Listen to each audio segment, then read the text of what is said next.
தென்காசியில் கொட்டி தீர்த்த வரலாறு காணாத கனமழையால் சிற்றாற்றில் வெள்ளப்பெருக்கு ஏற்பட்டு சாலை துண்டிக்கப்பட்டது. தென்காசி மாவட்டத்தில் 200 மில்லி மீட்டருக்கும் மேலாக மழை பொழிவு பதிவாகியுள்ள நிலையில் குற்றால ஊறுகாய் பிசினஸ்ல அப்படின்னா லாபம் வந்துற போதுன்னு யோசிச்சிருக்கீங்களா? இங்க ஒருத்தர் அதே பிசினஸ்ல மாசம் 5 லட்சம் ரூபாய் சம்பாதிக்கிறாரு. எப்படின்னு தெரிஞ்சுக்க ஃப்ரீடம் ஆப்பை டவுன்லோட் பண்ணுங்க. மற்றும் சிற்றாற்றில் வெள்ளப்பெருக்கு ஏற்பட்டுள்ளது. 1992க்கு பின்பு தென்காசி நகர் பகுதியில் அமைந்துள்ள யானை பாலம் சிற்றாற்று கரையில் வெள்ள நீர் சாலையை சூழ்ந்ததால் போக்குவரத்து சில மணி நேரம் துண்டிக்கப்பட்டது. இது தொடர்பான ட்ரோன் காட்சிகளை பார்க்கலாம்.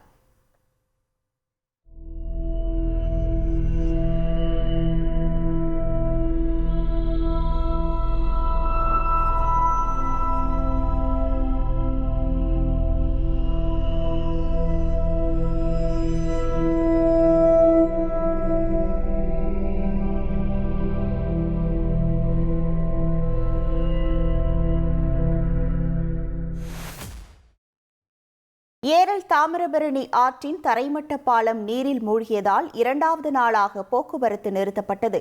தாமிரபரணி ஆற்றில் நீர்வரத்து அதிகரித்துள்ள நிலையில் ஏரல் தரைமட்ட பாலத்தின் மேல் தண்ணீர் சென்றதால் தற்காலிகமாக போக்குவரத்து நிறுத்தப்பட்டது.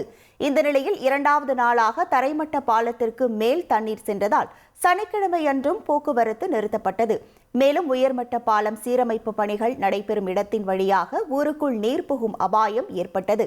இதனையடுத்து மணல் மூட்டைகளை அடுக்கி தண்ணீர் செல்லாமல் தடுக்கும் பணியில் ஊழியர்கள் ஈடுபட்டனர்.